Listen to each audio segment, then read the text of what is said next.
3, 2, 1. It's sports time on Rocket Talk. Talking all things sports from professional to college to high school. Your host, Tyler Johnson. What's going on, everybody? Welcome to another edition of Rocket Talks. I got Western Wyoming head coach of the year for Region 9, and also Region 9 champion Steven Soza here. Coach, how you doing today? It's good to see you. I'm not too bad. We just got done practice and got another practice here in a couple hours. Awesome. So congratulations on Region 9 Coach of the Year and Region 9 championship. What kind of things? What happened this season that you were most shocked about? I mean, going from last year 13-16 first round bounce. What was the most shocking aspect? The most shocking aspect, I think, have to be is how we had 4 returners from last year, and we brought in another 6 kids, and how well I guess I have 11 guys, how well they meshed, how well they got along, how well they interact with each other on and off the court. Yeah, the friendships that they build is probably one of the most rewarding, most shocking thing, because when you bring 11 different personalities together, typically there's 1 or 2 guys where they just butt heads continuously, but these guys are just like brothers. It's unbelievable. They genuinely care about each other. They genuinely care about their schoolwork. They genuinely care about winning games, and they're not worried about the superficial stuff of who gets the credit or who scores the points. All they care about is each other and competing for each other at the highest level, which honestly for a coach, it makes things so much easier. And I noticed that when I was traveling with y'all. I mean, definitely with all the adversity that we faced just on that trip alone, having to go 4 hours out of our way, you didn't hear a gripe out of them. I mean, they slept the whole way, but even then waking up the next day, going to shoot around, and then later that practice, there was no gripe from them. Like, they just always stayed focused, and I think it really helped with having those 4 sophomores you've mentioned, Trey Marble, Sindhu Cisse, Manel Ale, and Jalen Blaze, coming in kind of laying that foundation early on. Wouldn't you agree? Absolutely. I think you did a great article the other day talking about the chemistry of those 4. And I don't want to forget Malachi Olson. Right. He didn't play for me last year. He redshirted. And Justin Boley, who was hurt most of the year. I think those 6 guys alone helped establish a culture of no excuses. You have an opportunity in front of you. You have to make the most of it. When mistakes occur, accept responsibility. And then that's one thing that we preach on a daily basis to these kids, that you have limited time to make an impact on a program. And those guys bought in, and they did exactly what was asked of them. Yeah. And I got to give credit back to Carter Rosette, John Batts, Obi Agu, Ryan Gunderson, Rocky Hansen. Those guys, I didn't recruit them here, but they stayed here and played last year for me, and they helped me establish a culture where student athletes really excel in the classroom and on the court. And they're just, I've been blessed the past 2 years of the type of individuals I've had here to establish a culture of winning, and easy for me to coach. Right. It's I think you mentioned in the past, a lot of the success that y'all have had. It's also been about the newcomers as well. I mean, Dane Prim came in as a freshman early on. It hardly ran any plays for him, really, but he was still averaging a double-double, and you could just see as the season goes on, his game develop. He's starting to hit outside shots. You can dump the ball into the post to him a little bit and let him just go to work.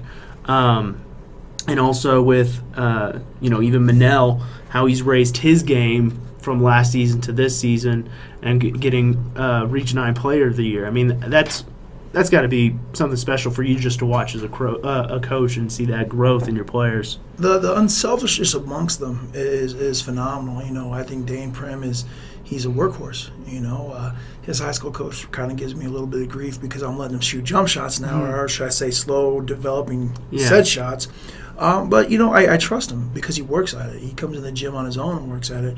And I got to give a lot of credit to Manel because, if you watch that last championship game, I took him out at the 6-minute mark because he had 2 turnovers and he fouled a guy and almost back-to-back possessions. So I just took him out of the game, and he didn't come off the court whining or complaining about anything. He got involved, engaged, and supported his teammates, and he's the first guy off the bench to shake their hands during timeouts. And I think I did that another time earlier in the year where I just sat him down because I just didn't think he was competing at a high level, and that says a lot about the Region 9 North Player of the Year. I mean, a guy who's so selfless that he's excited for his team because they're producing winning plays. Mm-hmm. And he mentioned when I talked to him about the Player of the Year, what he thought was his biggest improvement in the game from last season. The system was just his self-confidence. Like last year, he kind of was inconsistent in that way. Mm-hmm. What have you seen has been his biggest growth? When you recruit an 18-year-old to come compete for you, the hardest thing for an 18-year-old to do is kind of lose themselves, mm-hmm. Breaking your own ego.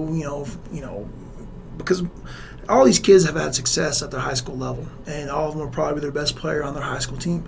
And now when you try to come together as a team, all of a sudden somebody who was averaging 18 points a game in high school is now averaging 8, or vice versa. Yeah. And so in order for him to lose himself in success for us as a whole, it says something about his growth.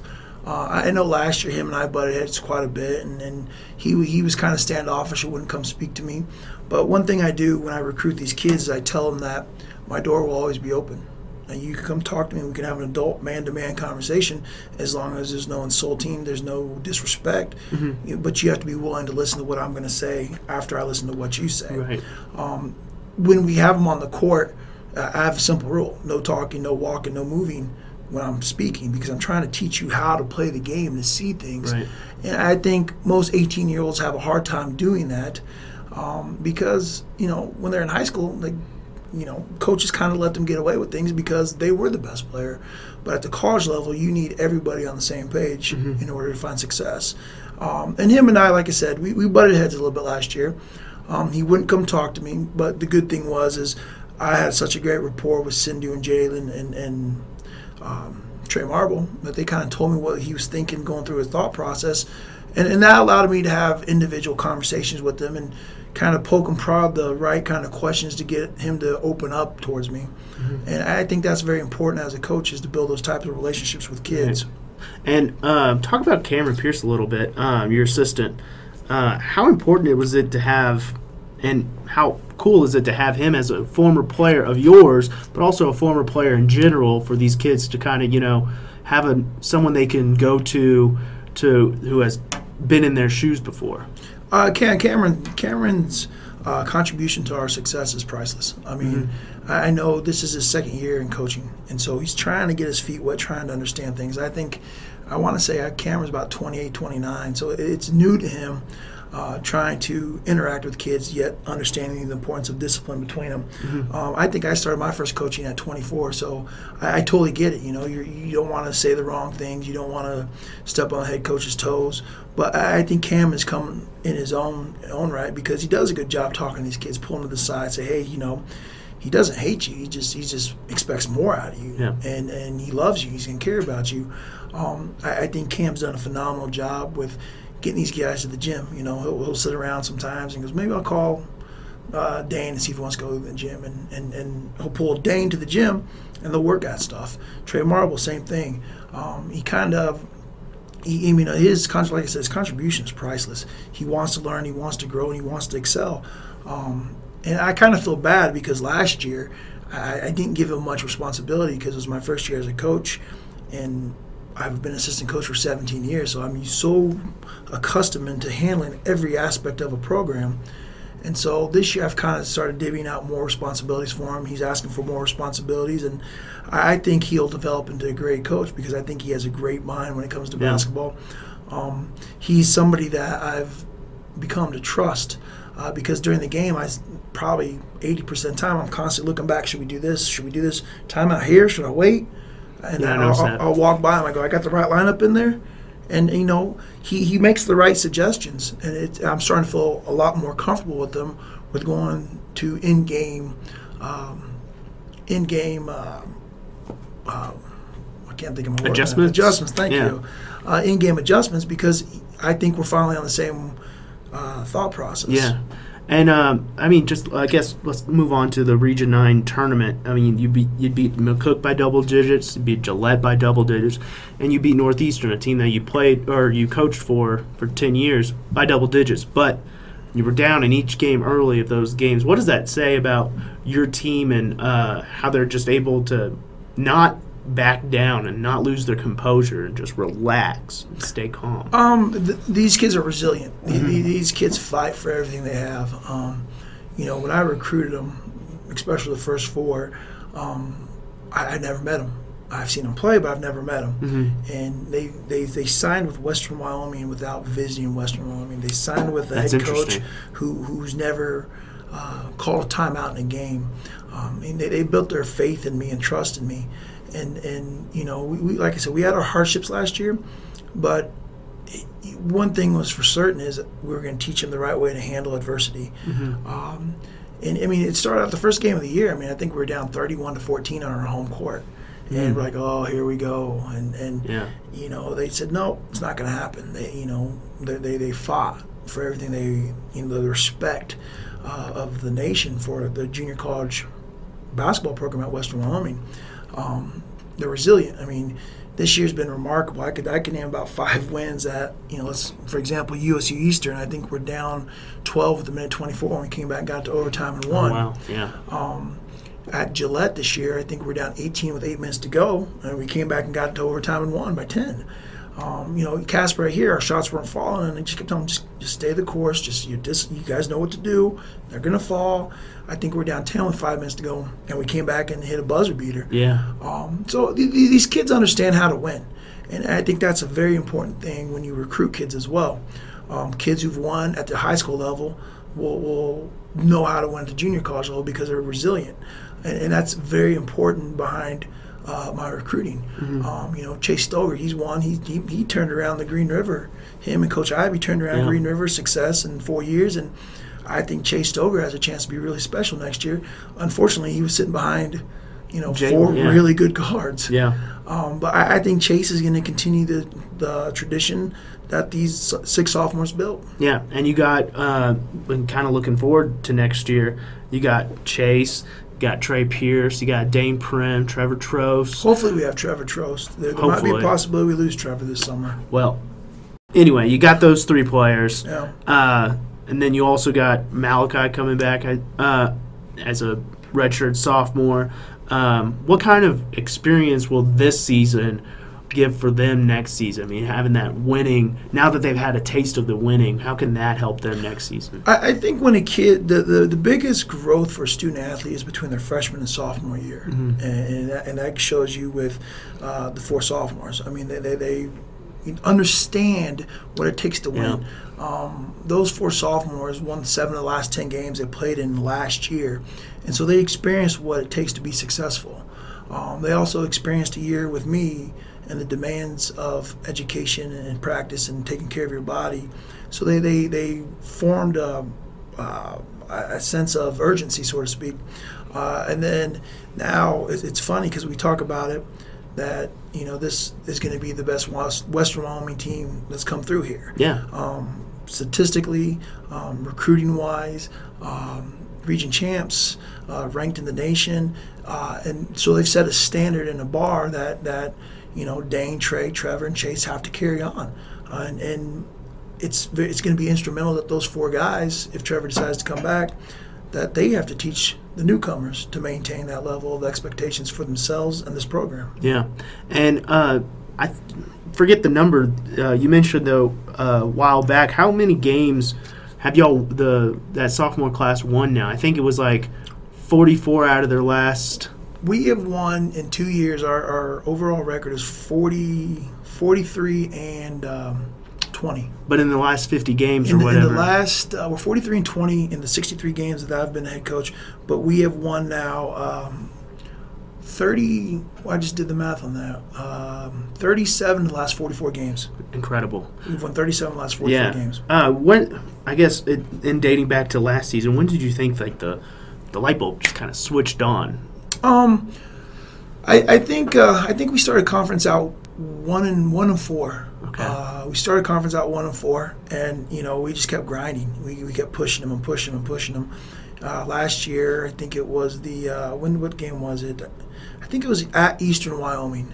We were 1-4. We go there and get a win. We go to 2-4, and then we end up winning 7 of the last 10 games to finish the season. Yeah. I mean, last year was interesting because you had teams like Sheridan and Casper were basically a buzzsaw when it comes to caliber of talent and coaches, and those were 4 of our 6 conference losses last year. But I think the light switch turned on at Eastern Wyoming that if you just keep working, you're going to get punched when it comes to basketball. You can get punched in the mouth. You have to get back up and keep going and going. Because I tell our guys, and I said this to somebody earlier, one of the first things I told our guys is what we're going to accomplish isn't going to be on ESPN, isn't going to be national news, isn't going to be in the USA Today, but it's going to be one of the most important things in the world. It's going to be in their heart and their minds for the rest of their lives. The bonds are going to have. It's something that, that people can't take away. And that's one thing that we preach, that you have to embrace the situation regardless if it's good or bad and find some kind of silver lining and keep growing out of it. I know after we lost to Sheridan and Eastern Wyoming, these guys were pretty down. But the days after we met, and I told them, I can't let you be losers. I can't let you accept this. This isn't right. You have to find a way to respond. And I'll be honest, we lose to Eastern Wyoming, we turn around and come back and we beat Central Wyoming by 31 on our home court. Or we lost at Sheridan, came back and beat them by 31 on our home court, and then we go up there and beat them by 10. Nice. And so our guys are resilient. They know that it's exactly kind of what I told them today. This is the last Tuesday that this team will ever be together practicing. Yeah, true. And they better understand and enjoy it and work their tails off. But I also told them that winning is the hardest thing to do in the world because your body's tired. Your mind is giving in to fatigue. But that's what's going to make you great down the stretch. And I told them if you want to win a national championship, you're going to have to find a way to execute when your body's tired, hit shots when your body's tired, sit down in front of somebody and guard them when your body's tired. And that's what we're going to be talking about the rest of the week is, you can relax when you're 23 and basketball's over. Right.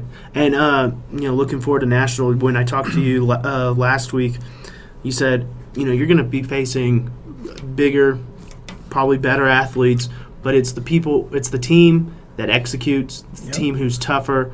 Those are the teams that prevail and win national championships. And y'all are leaving Thursday. I know it's spring break. Some players are going to go see their family a little bit. What kind of challenges does that bring with this, headed, 14-hour road trip?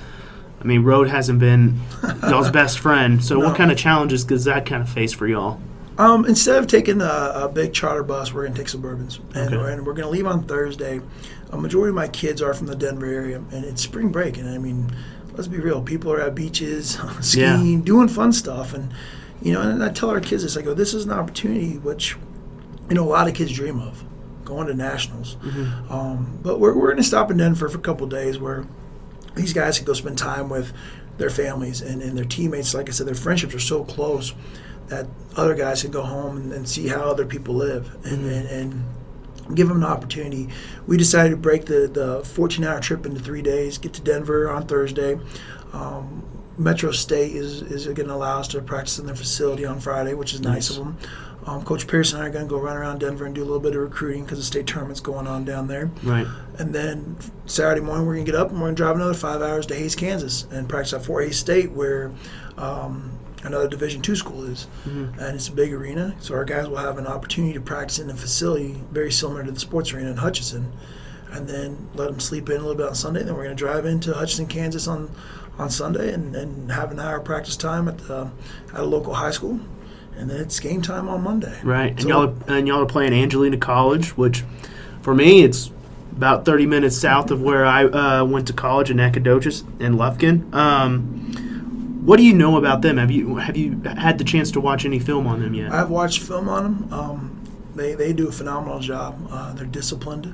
Honestly, he plays 12 guys who are every bit as athletic as probably my best athlete. Oh wow. A little bit quicker. I know they do a good job running around, guarding people, and running a lot of good stuff offensively. I think that our goal is to honestly maintain what we've been doing all year: ball distribution, shutting down driving angles, and holding teams to one shot.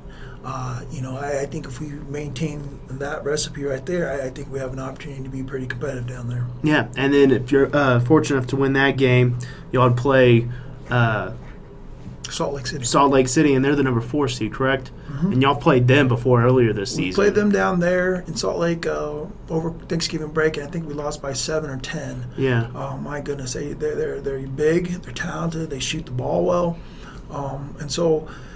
But lots have changed since then, though. Yeah. I mean, I think if I remember correctly, I think Manel was maybe out that time, and then Manel Trey was about Pierce 80% because he was coming back from a pretty massive concussion. Trey Pierce didn't play; he was in a walking boot. So I mean, we weren't at 100%, and then we didn't shoot the ball out well that game. I think I had between 3 of my kids who kind of carried me this last weekend.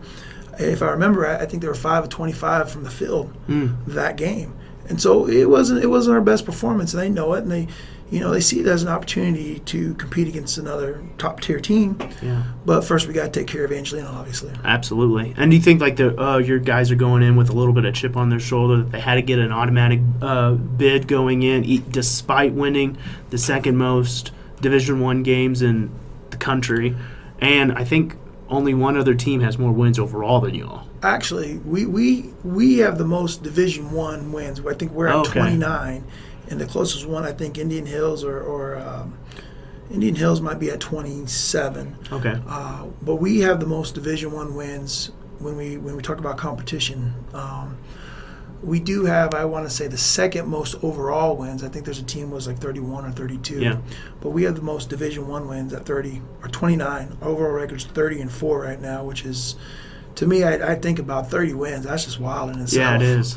And when the seedings come out, Western Wyoming, it hasn't been known for winning. Trace Belville did a heck of a job back in 2011 and won the region. Right. I think he won 22 games that year, and I think he won 3 of them at the national tournament. But I think the 13th seed, I think our guys kind of feel slighted a little bit. And I think you are right. I think they do feel like they have a chip on their shoulder. They got something to prove because we've beat Casper twice. We beat Jeff 3 times. We beat Western Nebraska, who's a traditional power. We beat NJC, who's typically a traditional power. Otero, I think, was 6th in the nation when we beat them. And so our guys feel like they were a little slighted on their seedings. But like I told them, it is what it is. I mean, you got to go compete at a high level, put yourself in a situation to win, and maintain what we've been doing up to this point. And that's exactly why we found success. Yeah, and it's going to be a grind, and you know that better than anyone. Well, thanks for coming on, Coach. Absolutely. I appreciate it. I'm Tyler Johnson. You can find me on Twitter at I am Tyler Johnson. This is Coach Soza. You can find him on Twitter at Coach Soza, and also follow Western Wyoming's basketball team at WWCC MBB. The Mustangs game is play on Monday at 6:30 Central Time, so 5:30 our time, and I believe you can catch the games on NJCAA TV. NJCAATV.com. So don't check them out. That's a fun watch. Thanks for joining us. We'll see you next time.